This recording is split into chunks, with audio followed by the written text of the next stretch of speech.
Hey everyone, and welcome back to another episode of Supreme Minority on YouTube. So today I'm going to speak to you a little bit more about how to deal with perhaps others in your family, whether it's a spouse, a loved one, family, friends, that maybe you feel are holding you back with your development, and you are trying your best to provide a new life, become more positive, yet you feel that other people are trying to impact on this. So let's start by saying the good old phrase of you can lead a horse to water, but you can't make it drink. And you can't also do this with your spouse or other loved one. So the more that you push them, the more they're going to resent you, unfortunately. And you need to take a stance of, Rob Dial puts this perfectly, of being a lighthouse. So there's two ways of getting a ship into the shore. One is a tugboat, which you will be if you try to push someone into following or trying to adopt the way that you're thinking, or trying to always be optimistic, or trying to read this book, that book. The more you pull, it's just so hard and it drags and it's just not effective. So the other stance you can take is to be a lighthouse. Now, a lighthouse just stands tall, it stands there, it cracks on, it shines bright, and at this point you need to realise that you don't need to worry about what anyone else is doing, you just need to do what you're doing. Stay in your own lane and be the change that you wish to see in the world. And that's a bit of a Gandhi there for you. You have to give others the opportunity to change themselves. They may or may not choose to do so, but if you can be that person who is practicing as they preach, that's truly trying to embrace and be that positive, good person in the world without pushing or forcing anyone else into it along with you, and you start to see positive results, and it also then starts to resonate or kind of impact other people, then those around you are going to want to know what you are doing. Now, when we look at marriages, I'm not married, so I can't speak exactly from experience. I have been engaged and I chose not to get married. But when you are committing to marriage, a lot of people will, and this doesn't apply to everybody, but they will assume that the person that they're with, you're both going to stay exactly the same and you're going to love each other just how you met each other, and the day that you got married, that's how you will want to spend your lives forever. So when one of you might decide to kickstart and change your life, the other person then start to get worried, because they will think that you are wanting to grow away from them, and it does hold people back. Even people that do want to develop themselves will think, oh, well, if I start to change, if I start to go to the gym more, if this and that and the other, then that person might not love me anymore. And vice versa, the person that you're with may also be thinking, oh, well, I'm just doing the same as what I've always done, and this, my other half's trying to get better.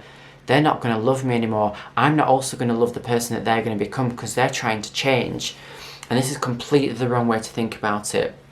So what you need to do is to actually have a conversation about what you are wanting to work on. So whether it is starting a new healthy lifestyle, or if it is starting to look at things from a new perspective, it's starting to read more books, it's starting to maybe build a business, is to sit down and have that conversation together, because you're going to need them. And you need to express that you don't need them to do the same. So what you're planning to do, you're planning to do it to yourself. You're changing from within to help the outside. You just need support in that pursuit. And hopefully they should acknowledge and accept this from you. And all you need to do is just say, can you support me as I try to grow? And explain that it becomes then a team effort. So everything that you then do together, it harnesses that relationship even deeper. It'll start to rub off without them really knowing it as well. They'll start to accept what you're trying to do for yourself, and then also know that because you've sought their support, that they're helping you on this quest, and in turn it'll naturally flourish into more inquisitive nature from them. So then when you move on to looking at it from a child's perspective, sorry, I'm sat on the floor, I'm not very comfortable. So then when it also then comes to your children, they're a little bit easier to mould, potentially, depending on what age they're at. But children will do as they see in you. However you are, however you be, however you come across, however you act, they will mimic. So you need to be the best example for them. You need to be their motivation. They need to see your motivation. So whether it is, if you're changing your health status, if you're perhaps never really in a great emotional space, if you're always quite angry, that's going to rub off on them, and they're either going to learn to be like that towards someone else, or they're also then going to seek that from someone else. So if they got married in future, that's then what they could be facing. They'll draw and attract that in. So you really need to think, what do you want to instill on your children right now? Are you the best representation of that? So if you're wanting to demonstrate peace, love, positivity, optimism, striving to be the best version of you, are you being that? Are you doing that? Because if you're not, they ain't. And it is that simple. You need to become that mirror for them.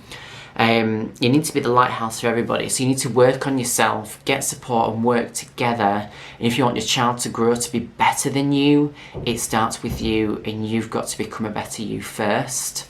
And unfortunately, this reflection then might actually show some holes about yourself.